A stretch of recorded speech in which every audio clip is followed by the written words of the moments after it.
Okay. Thanks to this chaotic introduction, I can talk about chaos. So basically, I will talk about flows. But yesterday was Halloween, so I decided to name this like spooky randomization group flows. So I hope that throughout this talk, I will try to explain what randomization group flows are and why they are sometimes spooky. Okay, and so let me start with the questions that I want to address. Let me take two identical objects, for example, two metal cubes of the same size, and let me measure some properties, some physical properties of them. And I will find out that these physical properties are the same. For instance, density is the same, heat capacitance is the same, resistivity is the same, and so on. But if I go to the lab and zoom into the structure of these two metal cubes, I will see that they are very different. That even though they comprise of the same atoms, they are quite different. They could have some defects, some dirt, and this dirt could be quite different into these two samples. Shapes of these metal cubes could be different. But nevertheless, these microscopic details are not important. At that microscopic level, we are getting two identical objects. This example sounds a little bit silly because of course, these two metal cubes are comprised of the same atoms. But in quantum field theory, we have a much more striking examples.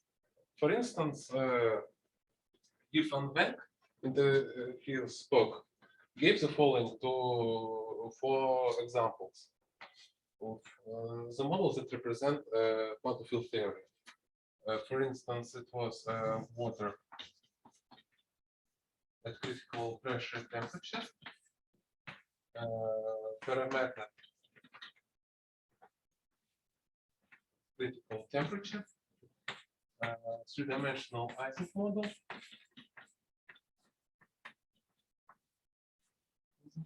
and just colorful theory in 4 dimensions, in 3 dimensions.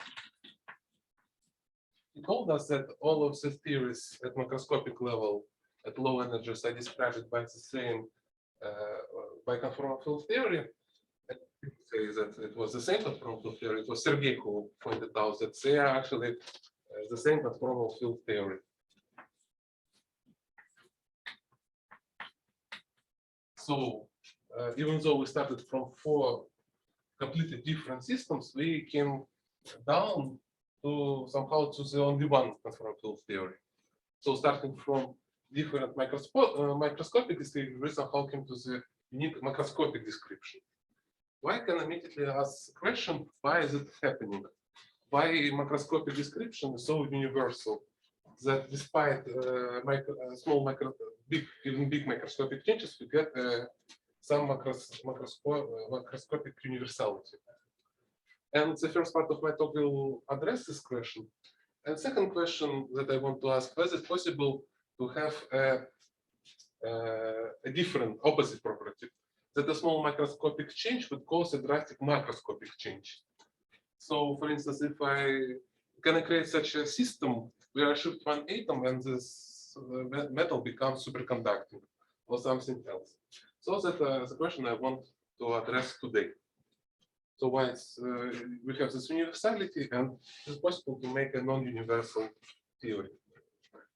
And for these purposes, I want to make a small introduction to renormalization group approach, to renormalization group idea. This idea is just represents a technique that allows us to go from microscopic description of our theory to a macroscopic description to the theory. Shows how to build a macroscopic series, a CFT, for instance, starting from these 4 different theories. To do this, let me make the following observation, that at different energy scales, different degrees of freedom are important. For instance, if I consider a system of 2 interacting oscillators with frequency of omega small, omega big, such that the frequency of one oscillator is much smaller than the frequency of the other oscillator, and I want to study some interacting theory of them. I can notice first of all that this theory is quite complicated.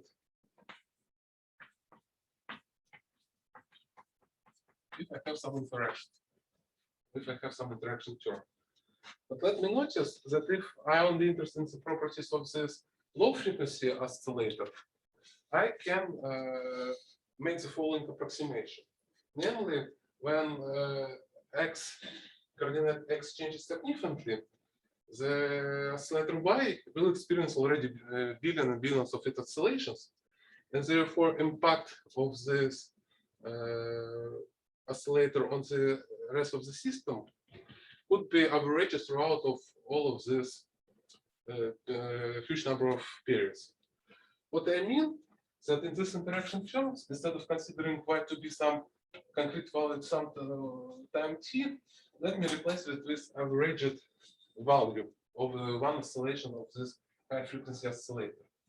And we'll get just a simple term of the form lambda x squared multiplied by the mean of y squared. Now the system is quite simple, and we can deal with the simple low frequency theory of my coupled oscillators. So this was just one example, and I want to generalize this picture to the whole quantum field theory. To do this, let me consider a small, simple example, just one-dimensional spin chain.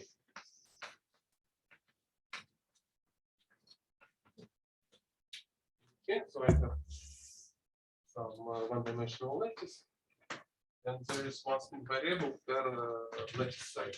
The x values plus or minus 1. In this case, the system is given by some energy function. That depends on these spin variables. We can expand this energy functional in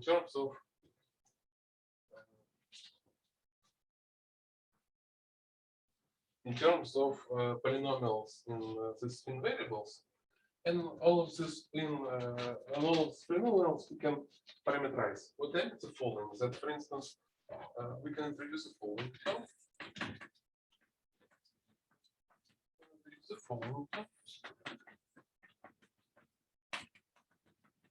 So what? We'll do it.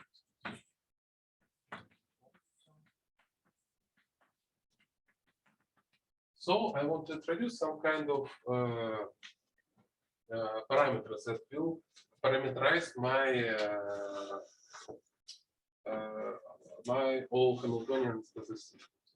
So I have another functional that depends on all of this. Constant gi's and spin variables. And gi parameterize me all of these possible interaction terms. Now in this theory, we can compute the correlation function with the use of the standard form. That we take some observable, just some function of my spin variables. I weighted with this use of this energy functional and sum over all possible spin variables and divided by the normalization factor. So I guess in this case is the value of my energy function. Let me say that I'm now interested only in this correlation function that contains only even-sided spin variables. So it depends not on all variables. It depends only on sigma minus 2, sigma naught, sigma 2, sigma 4, and so on. But it doesn't depend on sigma 1 and sigma 3. I don't know why do you have such interest, but let me state the following. In this case, it would be much more convenient for me to work with energy functional that captures only the dynamics of these even-sided spin variables. Because if I don't care about sigma 1 and sigma 3, I want somehow get rid of them and get energy functional that depends only on these even-sided spin variables. To do this, let me notice that in this case, this sum will be factorized in the following way. That firstly, I can conduct summation over all possible odd-sided spin variables. And after that, I can conduct summation over my even-sided spin variables.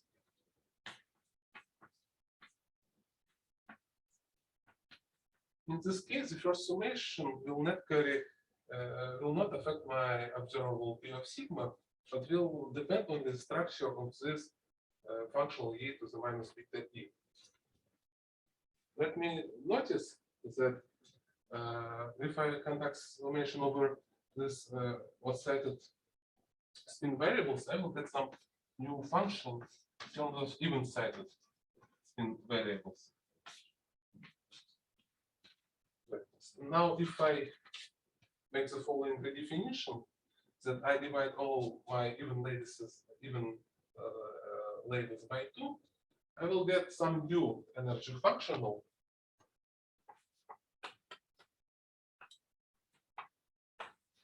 That depends on the even-sided spin variables.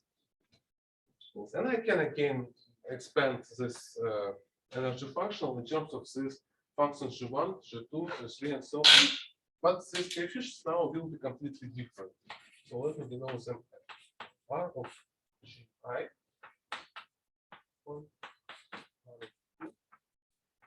and so on. And they will depend on this new spin variable sigma 1, sigma naught, sigma 9, so on. Whereas these functions R1 are quite highly complicated functions that depends on all of these initial couplets G1, G2, and so on. What does mean from the physical point of view? A view of this transformation, that I get rid of all of my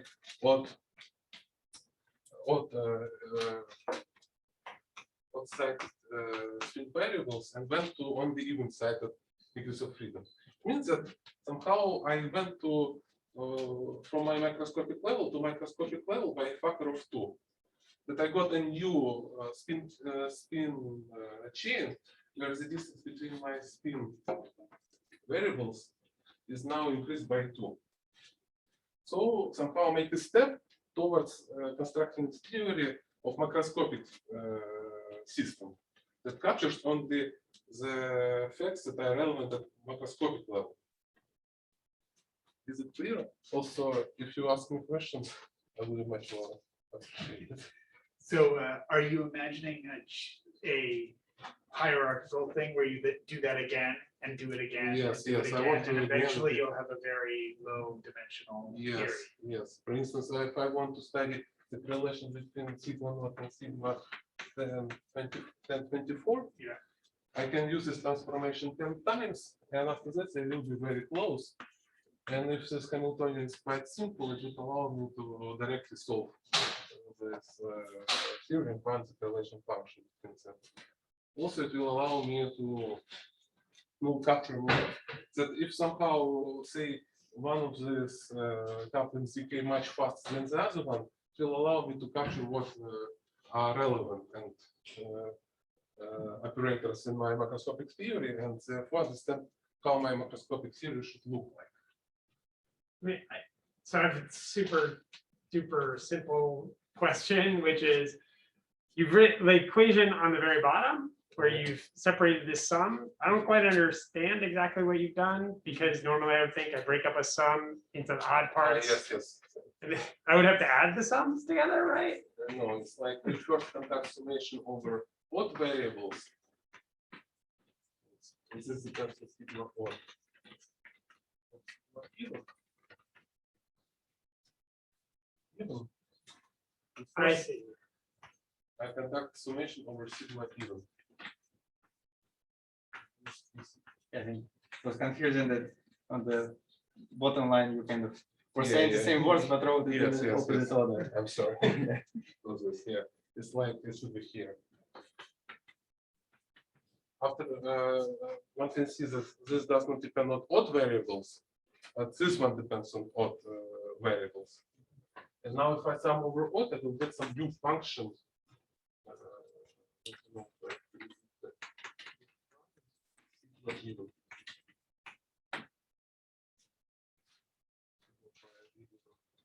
and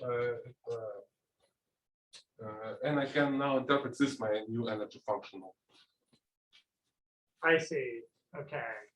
And then that gets multiplied, that multiplies later with P even, Yes, yes. okay, Even after that, I conduct the whole summation. I see. But now this Okay. looks like my new energy functional that I described at some intermediate level between Okay. microscopic and macroscopic level. But like by assertion, he only cares about sigma even, so he can pull it out of the sum. Yes. He can do the sum just of the, whatever you call that thing. Partition. In the case of one-dimensional Isaac model, if you have, it means that I have only next neighbors interaction within spins, so I have only my plus one. I can conduct this procedure exactly and see that as soon as I sum over all possible odd variables, I will get again the same type of function, again Isaac model, but with different coupling. So it's defined as a whole way. So again, we get the same type of interaction, but this form is different.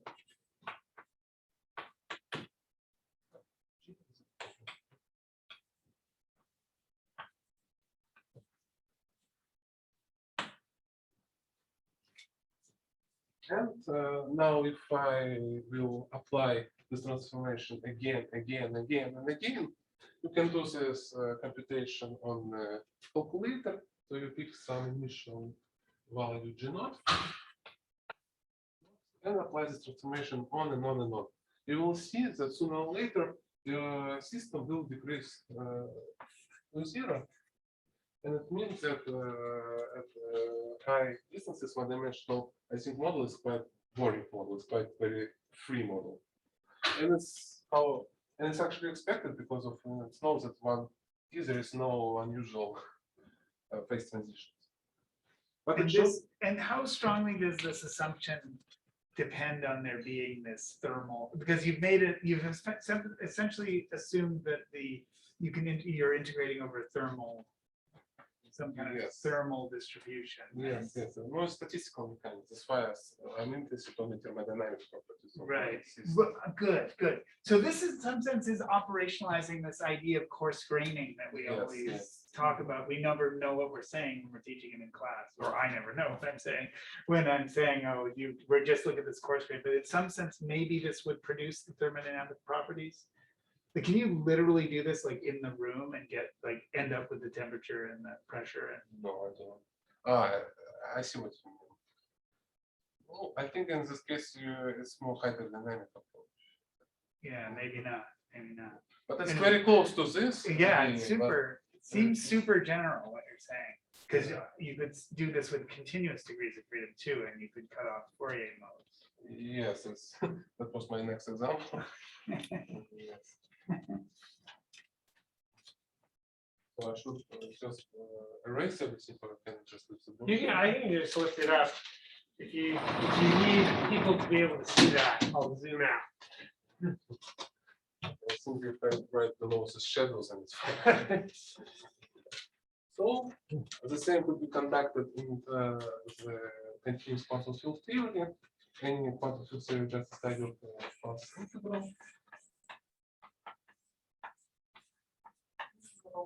Where phi, I think, is just some where phi is just some field, and if I make Fourier transformation of this field, I have cutoffs that my wavelength is less than some hard cutoff lambda. Now I want to do the same type of procedure, so I separate my degrees of freedom into the IR degrees of freedom. That I define that there is some additional intermediate scale.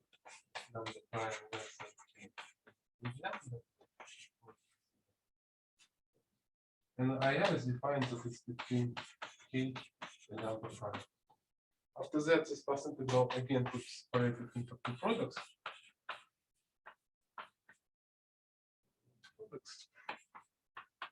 Here there will be some actually representing interaction of the IR degrees of freedom, interaction of UV degrees of freedom, and some mixing between them.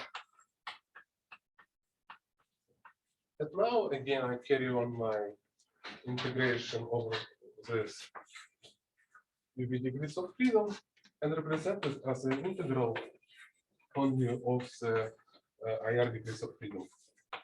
There is this action represented by some new variable, by some new action as prime.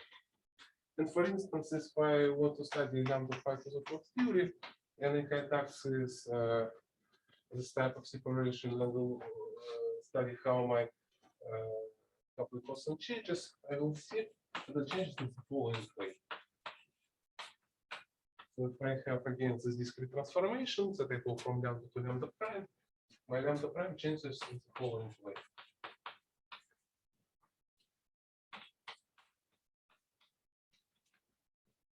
And again, I can apply the same logic and apply this transformation again and again and again and see what my theory describes at the macroscopic level. And if I do this, I will see that my lambda will go to 0, describing that theory becomes free.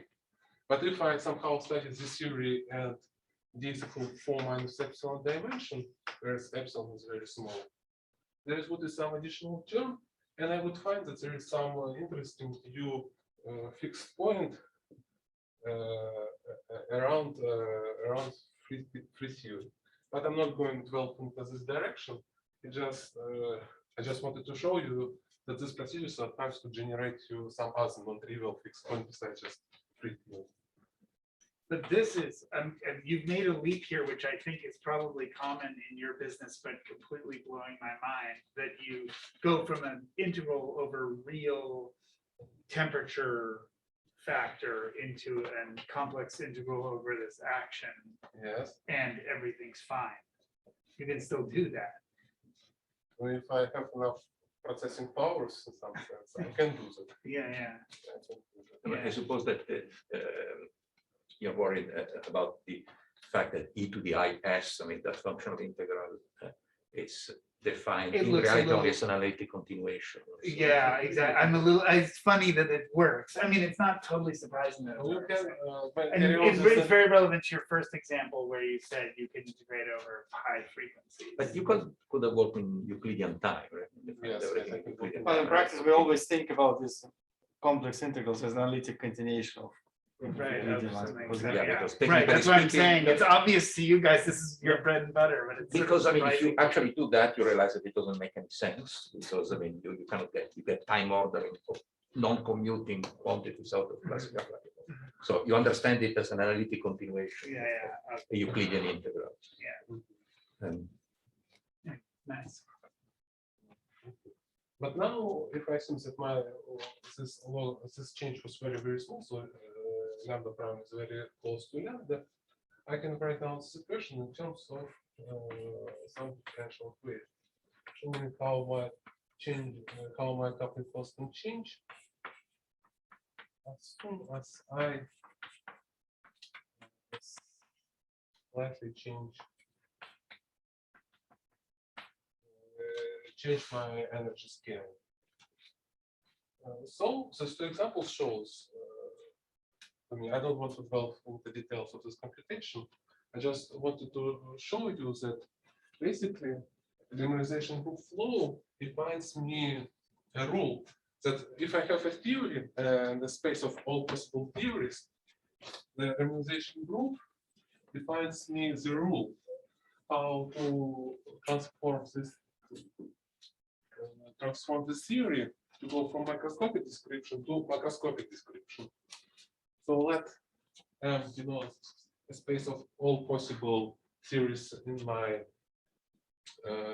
theory, and then I define some transformation R that maps this space of all possible interactions again to the space of all possible interactions, but tells me how it will describe how my theory describe it at different energy scale. And it could be either discrete or could be described by some system of differential equations.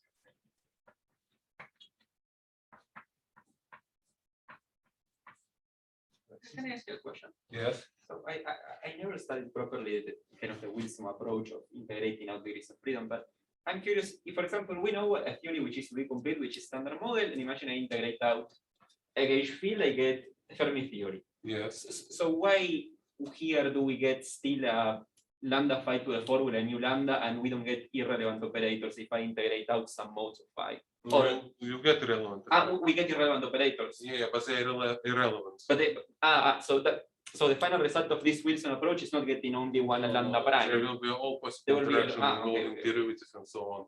But because of they have very high scaling dimensions, they are like irrelevant. And why do we want one? So then that approach is much nicer than the integrating out, because we know it's lambda phi to the 4 is lambda phi to the 4. And my point is that you don't get, if you do the RG flow, you don't get more terms. In some sense, yes. Something here. Interesting, the low energy dynamics don't care about the other stuff. But if you want to compute higher energy observables, the other term will become important at some energy. For the Wilsonian approach, you only care about the low energy. But if the theory starts being with a coupling constant with a unit of energy 0, it's renormalizable. Why do you get more terms if you start with a renormalizable theory, even if you go to Well, it depends. If you have a theory with a cutoff, well, a cutoff is really a finite cutoff, right? And you want to compute some observable that is averaged and it sees only physics scale below the cutoff, right? So then you can start with the theory of the cutoff and then take, say, lambda to the 4th, and maybe you add some irrelevant operators that are weighted by that cutoff to some power, inverse power. Right? Then you say, oh, let's lower the cutoff. To lower the cutoff, you have two effects. One, it's this, and then there are a host of irrelevance, but this irrelevance all depend only on the relevant. So you are on a critical, you end up on a critical surface where that's determined only by those parameters, and then yeah, you will have a bunch of other terms. Say if the cutoff goes from 1,000 TeV to 100 GeV, right? Well, you can write a theory where the cutoff is 100 GeV, but then you have to correct it by adding all the irrelevance. But this irrelevant will be weighted by 100 GeV by the low scale, but the coefficients will be all determined by this G. So you have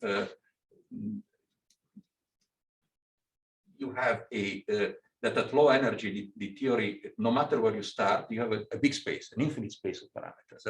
And if you don't put a bad irrelevant operator with some coefficient that is too big, right?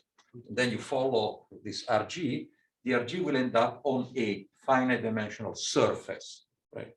So if you have, say, two relevant, one irrelevant, well, you have a surface where when you got low energy, the irrelevant will still be non-zero, but with a coefficient that depends only on the relevant. And the real, I mean, the independent degrees of freedom, then the independent parameters are the ones determined by, are the relevant ones. So. Okay, so to go to, in this sense, to go to microscopic level to macroscopic level, I have to apply this transformation many times, or to continue this differential equation to infinity. Locally, these two both systems in mathematics alone are like analytical systems.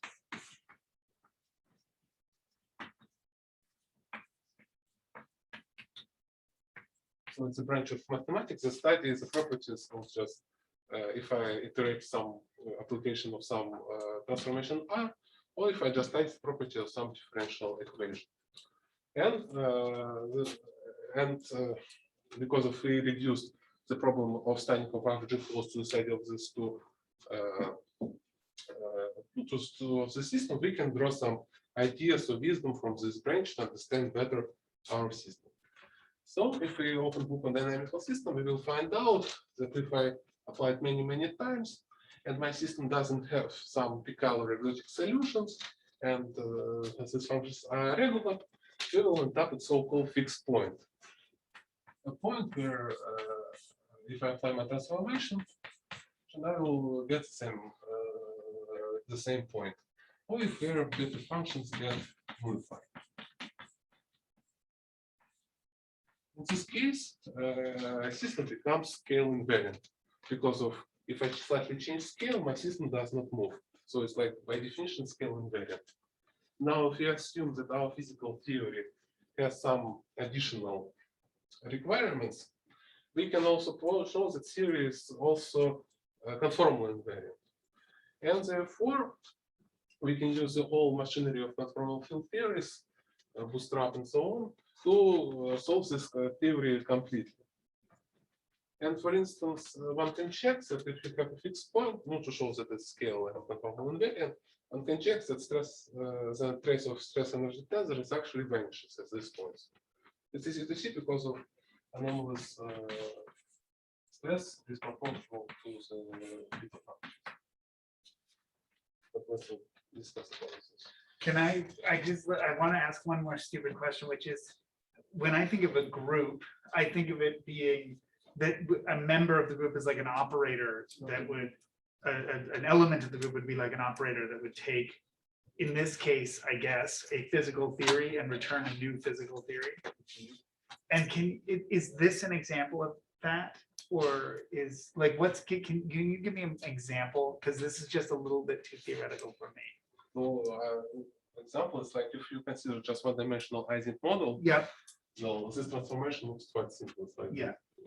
you can, So this would be in some, this is some like limited form of this renormalization. yes, group. yes. No, it's exact form of this one-dimensional Ising model. Great, okay, good. And it's a semi-group. Yeah. But the normalization group is not a group because you don't have the process. It's not technically exactly a group, Well, right? because Because, we carry this ambiguity that there are actually two definitions of the renormalization group that in a Yeah. sense are the same.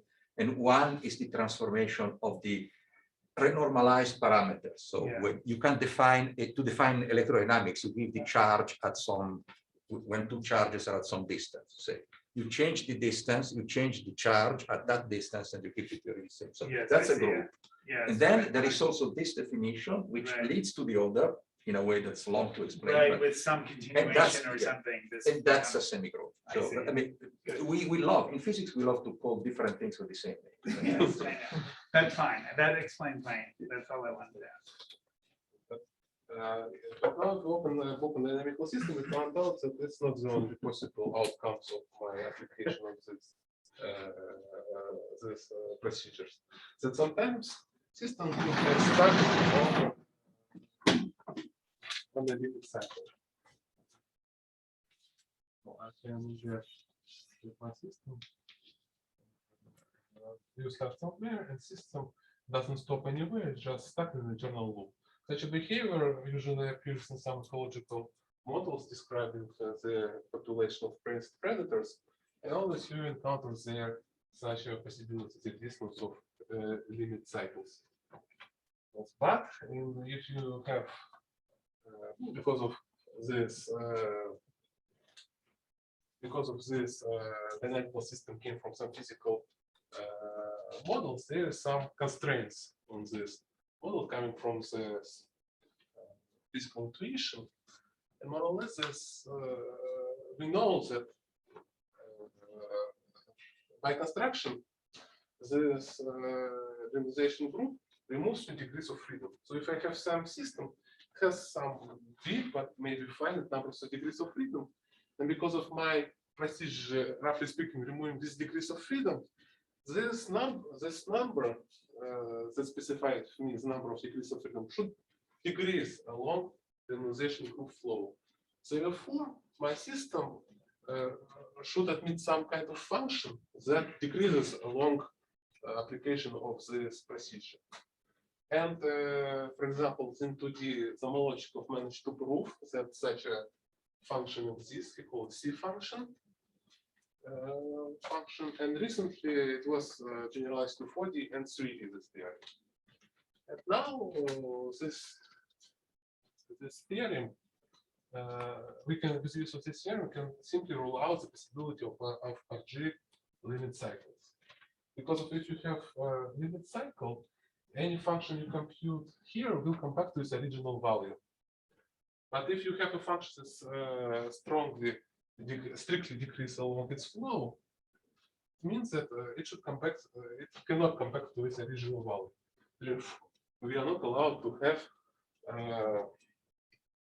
RG limit cycles. Meaning you wouldn't create a mapping that had that property. You wouldn't choose to do that. Yes, Because it's something that you've chosen what to do here. yes, yes, So you're just saying you're not going to choose something that does that. yes. In some sense, yes, but semological theorem requires unitarity.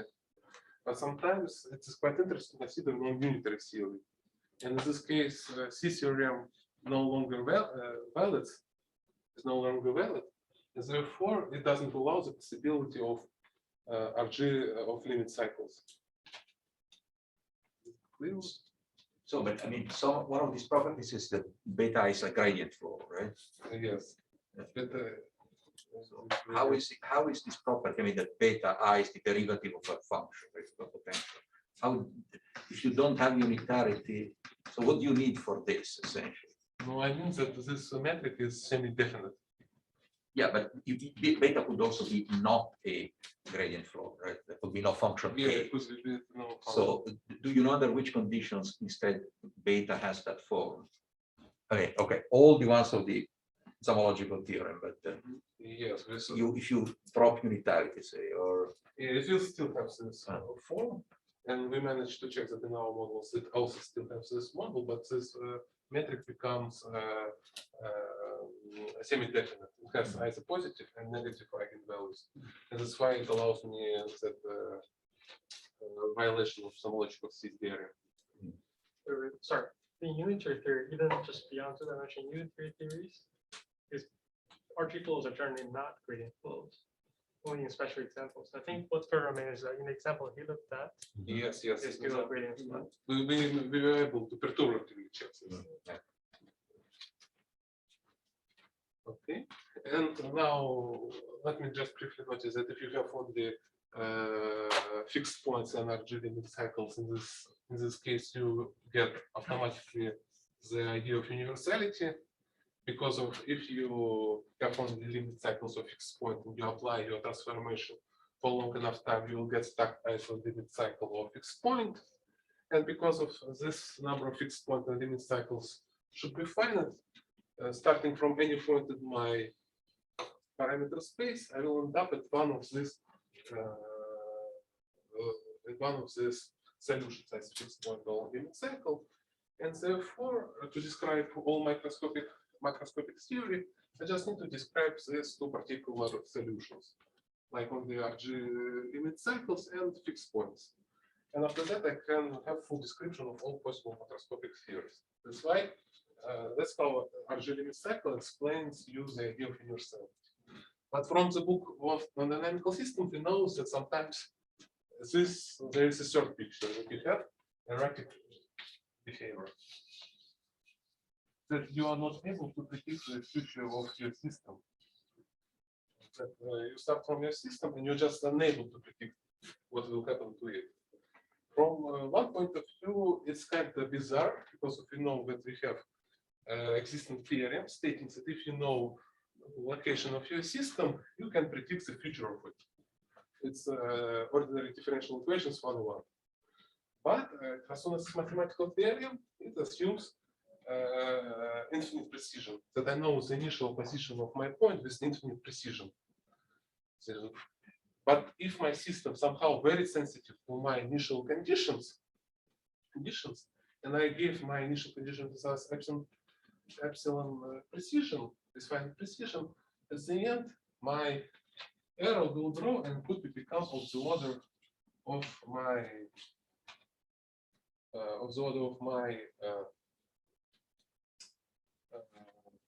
my solution, and it will not allow me to precisely state where my solution is. Usually in physics community, such a behavior that if you have some initial deviation and after that it grows with time, you describe it with the use of Lyapunov exponent. That you say that your duration goes like that.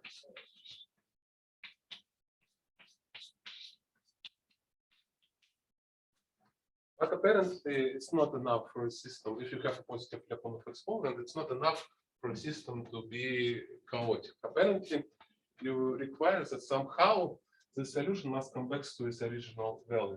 In this case, the system becomes chaotic. To show you why it's important that you need positive Lyapunov exponent and that your system should come back to the original value, let me consider the following system. Yep. I take just some value, some real number, and multiply it by 2. In this case, if I have some initial value given with some finite precision, the order of the error is still small in comparison to the order of the value itself. Therefore, we cannot claim that the system is chaotic. We still can roughly predict the behavior of my system. To finally make it, but to make it now completely chaotic, let me modify this dynamical system by adding additional operation that I chop off the integer part of my result. So I take my initial number, my initial position, multiply by 2, and if it has non-zero integer part, I get rid of it. In this case, we can immediately see that the system becomes purely chaotic.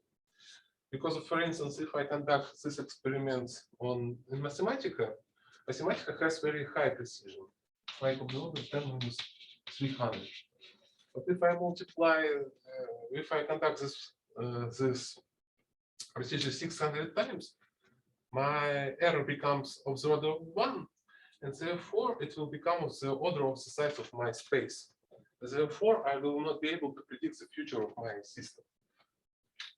The other way to see this is to notice that if I represent my x in the binary form, so I represent it like a sequence of 0 and 1s, this procedure just corresponds to the shift of this infinite sequence to the left.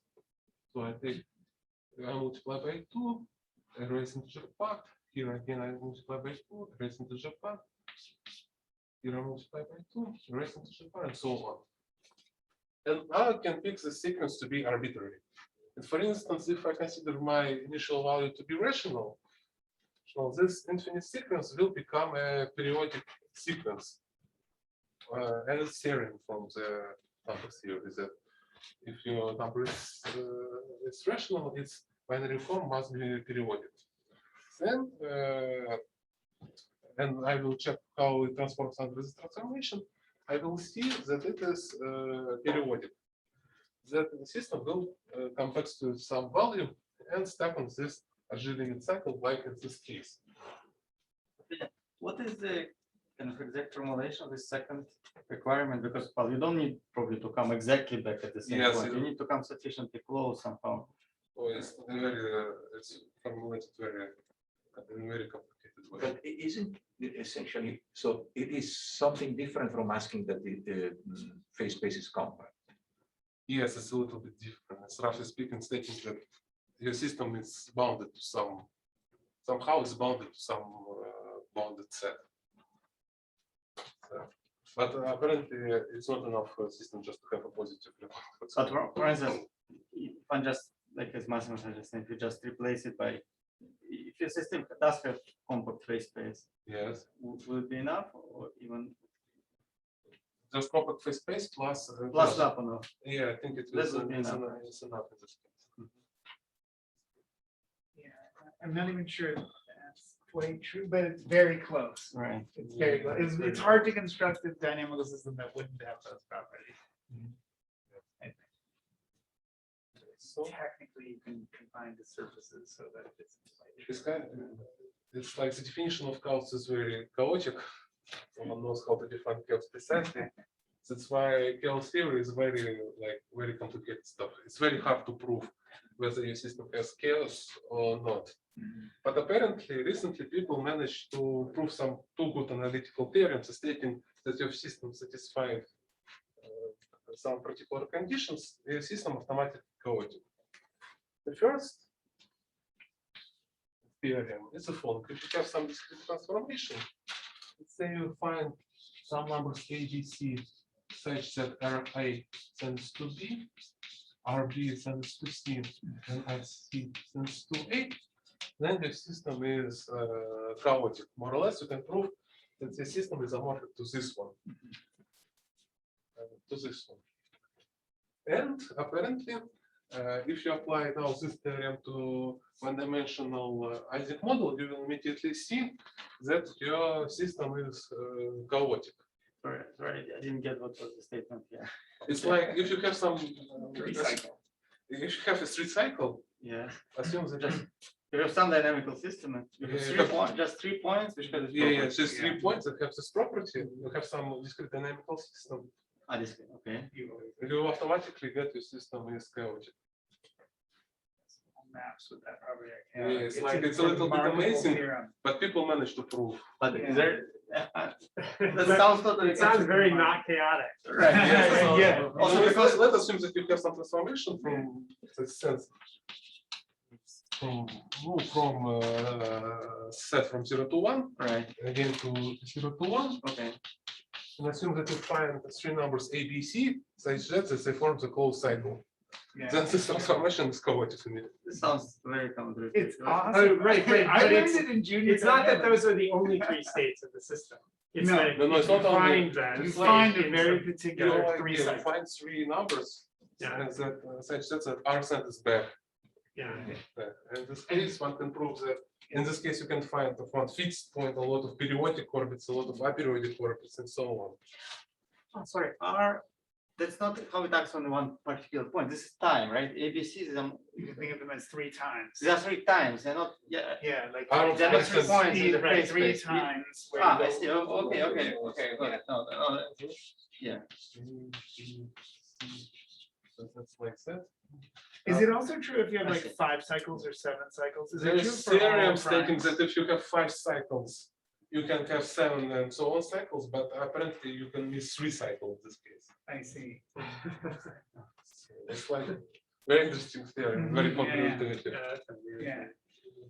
There's some nice demos. There's some nice demonstrations you can do with undergrads, of the systems that are really beautiful. And the second theorem, I will show in a moment that actually, no, okay, let me just delete it. Now if I say that my G is shifted by G plus 94, I will see that, and apply this transformation, I will see that my coupling constant will left the same on the same line. So if I apply the transformation to R plus 4, I will again get some new transformation G. That's 94. So it left this line invariant. Now, if I apply this transformation many times in mathematical, I will be able to see that this transformation doesn't lead to any fixed point. To any fixed point. And now, if I try hard enough, I can find actually that this transformation have a non-trivial 3 cycles. And after that, I can immediately conclude that system is actually chaotic. Chaotic. So it's kind of shows quite interesting view that if you just allow your Isaac model to be non-unitary, non-Hermitian, you can immediately get for free chaotic realization proof law. And for instance, you can ask me what are the physical properties of this chaotic Isaac model, and you can again compute all of possible correlators because of the system is still integrable, and you will be able to see that the system is highly sensitive to the numbers of sides. It's highly sensitive to how you compute everything. So the system becomes very delicate because of in usual 1D teaching model, you go to some microscopic description that is quite smooth, but here you will get very highly sensitive system. And in detail, when you do those calculations, you're doing, is it an infinite spin chain and you have operators that are No, I do- translation asymmetric, or is it? No, I really do truly it finite? like in finite. Finite, but very large so that you can do this multiple times. Yes, yeah. I see. Yes, for instance, if you compute correlation function in usual, Oh, probably the theory doesn't even exist at infinite dimension because of the sensitivity. Yes, of it's very those sensitive. You cannot intervals. define it. Yeah, yeah, right. Like for instance, this correlation function that depends on this distance in visualizing model. Mhm. But in this Yeah. chaoticizing model, it depends highly non-trivial on the total number of my sites Upsides, yeah, and distance between them. good, yeah. So in some sense, you cannot define thermodynamic limit Yeah, into the system. Good. Examples of systems that don't have thermodynamic limits. Yes. Okay, this one example, and the other example that I managed to find is there is another theorem stating the following. It's a two-parametric. It was the theorem was probably like a year ago. Let's assume that we have some simple differential value parameterized by two numbers, n and n. And assume that you manage by fixing n and m to find such a fixed point that it has zero eigenvalue. Also, I linearize my equation near zero. My fixed point is study the eigenvalues stability matrix. Usually in conformal field theories, it gives you the dimensions of your operators in this theory. And here I require that my system has zero eigenvalue and a pair of two-dimensional eigenvalues. Then the theorem states that I can slightly change n and m such a way the system becomes immediately chaotic. It happens because of from the this mathematical point of view, system develops so-called Ashnikov homoclinic orbit. So from your fixed point emanates such a trajectory that starts from this fixed point, goes somewhere away from this point, but after that it comes back and spirals.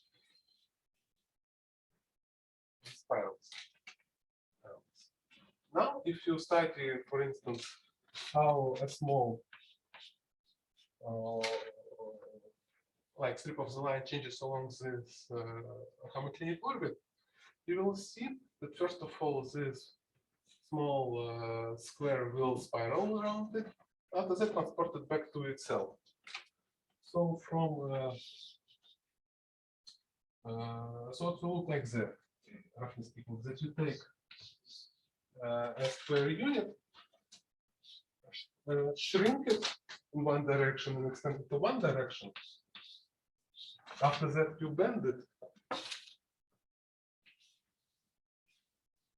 And after that, you put it on the original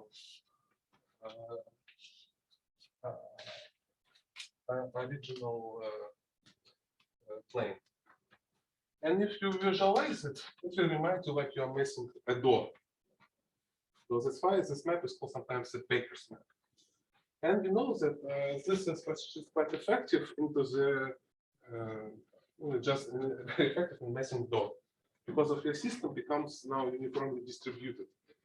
And because of this procedure of uniformly distribution, but then prove the system becomes quite chaotic, that you're not able to predict.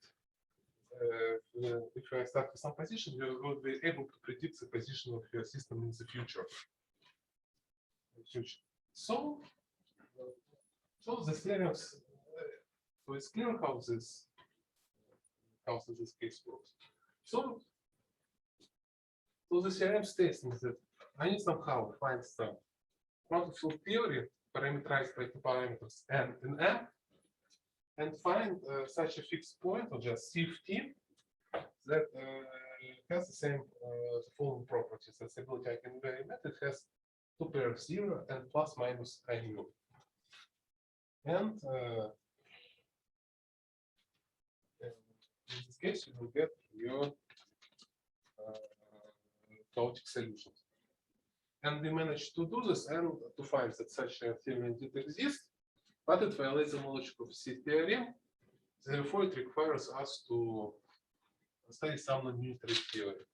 And this non-unitarity appears because of this study with parameters n and m depicted as the rank of the symmetry groups of our theory, where we analytically continue it to some non-integer values.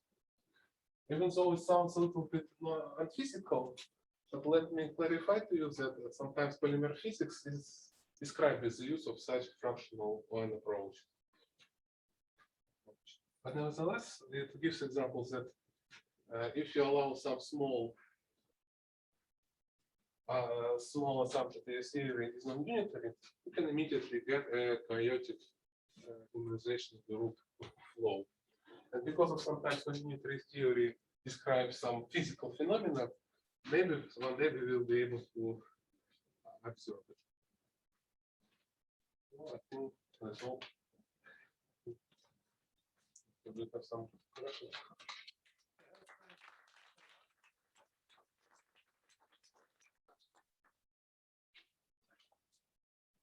So is non-unitarity necessary, or because even for limit cycles, right? So direct quantum system, like this theme of.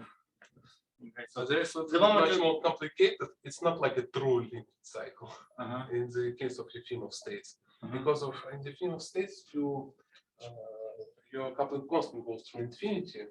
Sometimes people doesn't claim that it's a true limit cycle. Mhm. You want something like a very small controllable cycle. That's something like enclosed around some fixed point. But still, so for this chaotic behavior, so one may give up unitarity, but is it possible? Like, just for the moment you give up, like, for this theorem, there are lots of ingredients there, right? So Yes, Lorentz yes, invariance, and so can one give up some of those? And still get Well, maybe it's just was one of our original approaches to give up non-unitarity and see what will happen. And you see that unitarity is very essential in our world to have non-chaotic implementation of flow. So does that, is the path here to write down the conditions under which a theory does have a thermodynamic limit, or is that trivial? Like, what's the path? Where is this kind of line of research going? Like, this is beautiful that you can have chaos inside the normalization through mappings. That's ridiculous. But what's the, is it just to understand the structure of You theory? understand, like the idea of universal. If you look through original paper by Kenneth Wilson, Mhm. he assumes that there is possible chaotic and limit cycles and fixed point. He didn't manage to constrain it Mhm. himself. So now it's just like exploration when you get universality. Mhm, yeah. So like when if one give a talk, someone says that non-unitarity is not essential for quantum field theory. So and you see, if as soon as I drop non-unitarity, I can immediately get total mess. Mhm, So it yeah. seems that unitarity is very important to have a nice I see, thermodynamics. So I guess so some of the motivation is to understand why so many theories look similar. In some sense, yes, but it's kind of clear question. It's like people describe it from the point of view of universality. But universality is kind of universality implied by existence just of RG fixed points. But if you somehow have a chaotic optimization group flow, you will immediately provide counterexample to this idea of universality. That I slightly change my position, one of the couplings, I just slightly change it. And I get completely different theory. I can get again like this periodic, this conformal, no, it's not conformal, with this limit cycle, it looks like conformal field theory, where you have discrete scale transformation. Other questions? I would like to make two comments. One about quantum field theory, not based on Eisen picture. That it seems to me that a useful way is to start with an integrable theory, where we know that it's not chaotic, and then by introducing a small perturbation, you can follow the onset of a chaotic behavior. Yeah, but For instance, if you take a model like the massless Schwinger model and you turn on some small mass, then you see that you generate a chaotic behavior from it. The other comment is about, you didn't mention this recent developments of this out of time order correlators that are measure of chaotic behavior. That is the work of Stanford, Schenker, and Susskind. And that's a very useful tool to examine. Yeah, but because this yeah, talk because is computed in itself in this theory. But I want to work in the space of theories. So for me, this talk actually, if I compute within one of the theories, I assume it will be total mess. Actually, it's not will be the form of. Well, but you would like to have some measures of this chaotic behavior environment. No, I want to measure it in the following ways that my, roughly speaking, when we started, we said that roughly speaking, when I'm in the room, to know about the state of my room, I just need to know pressure and temperature. But here I want to know, to describe my state of my system, I need to know exactly the position of all of my degrees of freedom, all like 10 to the 23rd parameters in my system. And in this case, the situation is much more different than from this ad hoc computation. Let's thank Fedor again.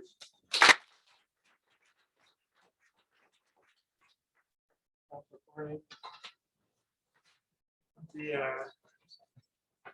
one question I had was,